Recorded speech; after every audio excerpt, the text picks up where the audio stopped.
Everyone calls this the greatest film ever made. I like to call it the second greatest film ever made, and that is Orson Welles' Citizen Kane. Orson Welles and Citizen Kane was a big breakthrough for movies. It really paved the way for future filmmakers to follow. The way Orson Welles filmed Citizen Kane, the way he used lighting, the way he changed scenes, the way he filmed the cinematography, it was different for the time, and it was unusual, never before used, especially in the late 30s, early 40s. This movie came out in 1941. When I saw it for the first time, I was like, when I was paying attention to the cinematography, it really looked modern, the cinematography. It looked like it was a film that was recorded or filmed in the early 2000s. That's how modern it looked to me. I thought I'd check this one out.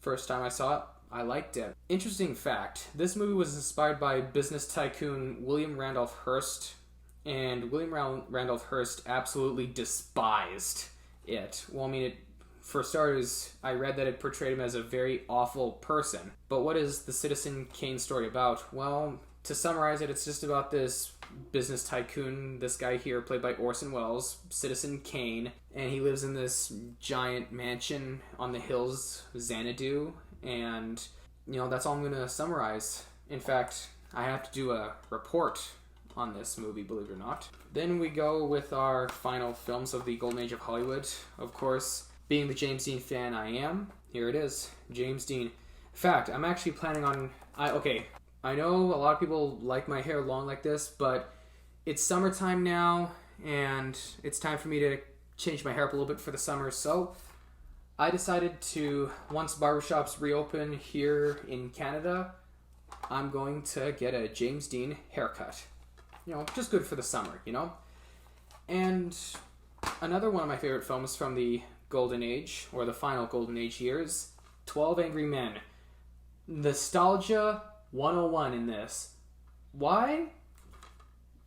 Look, I know I wasn't born in the 50s. I was born in the 90s. But I do remember watching this in grade 10 English. Blew me away. At first I was a little bit skeptical or reluctant, because I'm like, wow, a film taking place in just one room? And my teacher's like, yeah, just one room. I'm like, okay. I was reluctant. I've never seen films like that before that were located in one room. So I watched it, and this movie is a masterpiece. And I'm not saying that because of what the critics are saying. I'm saying it because of what I'm saying. It's one of the pioneers or holy grails of the courtroom film genre. What is 12 Angry Men about? Well, it is about a jury deciding if the defendant is guilty or not guilty. And it shows the pain and struggles that many jurors have to go through in order to come up with a final verdict or make up their minds. And believe it or not, the original actor who played Winnie the Pooh's friend Piglet is in this one. For those that grew up with Winnie the Pooh, close your eyes and listen to one of the jurors. You're going to be like, no way, is that Piglet? You Google it. No, can't be. That's what I was like. Believe it or not, I had to do a paper on Johnny Depp. And because I'm a James Dean fan, I like the 50s genre.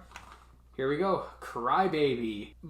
10 years before he did Jack Sparrow, he was Crybaby. This was his most over-the-top performance ever. I've never seen Johnny Depp so out there, over the top, out of his mind. Electricity drives me insane kind of guy.